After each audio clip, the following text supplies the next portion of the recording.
Hello, and this time we're looking at sequences in context, which basically just means like a picture sequence rather than a number sequence.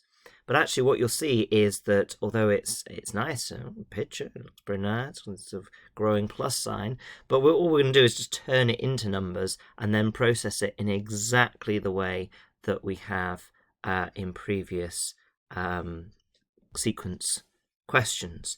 So the diagram shows a pattern made of tiles, very nice. Find a formula to connect the pattern number with the number of tiles used. Okay, so the pattern number might be n, with the number of tiles used, we might say t. Now the only extra complication here is usually we would find the positioned term rule, that's the pattern number, and it would look like, 5n minus 3 or something like this. But of course, now we're in a context, this represents something. This represents the number of tiles. So all we're going to have extra here is t equals. That's the only difference it's going to be. Anyway, 5n minus 3 isn't right, so let's get rid of that. And like I said, we just need to turn these plus signs into numbers. So 1, 2, 3, 4, 5 there. 1, 2, 3, 4, 5, 6, 7, 8, 9 there. Actually, I can work out what's going on here by thinking about how the sequence is growing.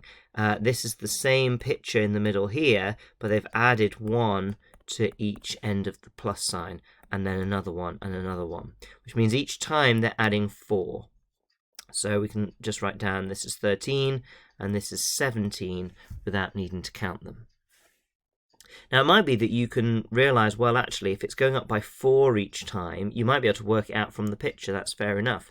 But if not, just write out the number sequence and then do exactly what we've done in the past. What's it going up by each time? Well, we've already said it's going up by 4 each time. If it's going up by 4 each time, that's the term-to-term rule. So the nth term rule, the position-to-term rule, will be 4n, because it's like the 4 times table. But 4n would give you 4 first term. 4 times 1 is 4, not 5. So we need to add 1. So that's the position to term rule for a sequence, for this number sequence. But in the context, these sequence numbers represent the number of tiles being used. And that's why it's tile number.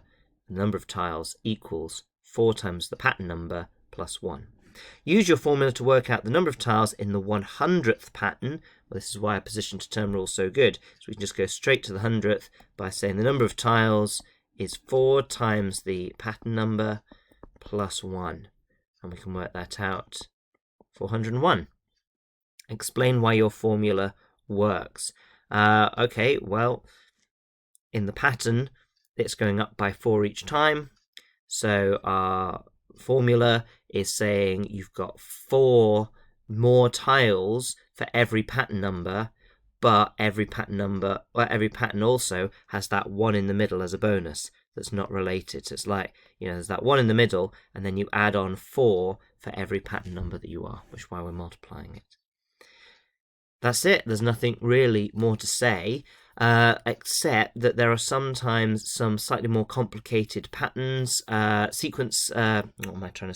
pictures of sequences. So maybe you've got tables and chairs sat around it, and then the sort of table grows by 1, so you've got more chairs. And sometimes you might be asked for the number of tables or the number of chairs or both, or there might be red dots and black dots, and it might ask about the total number of dots or just one color or the difference in the number of colors. So you just have to read the question carefully, but whatever it is you've been asked to do the formula for, just count how many there are into a number sequence.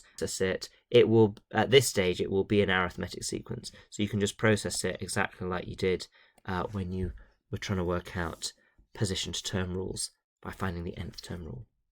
Okay, if you have any questions or queries on that, then pop them down in the comments. Otherwise, cheerio.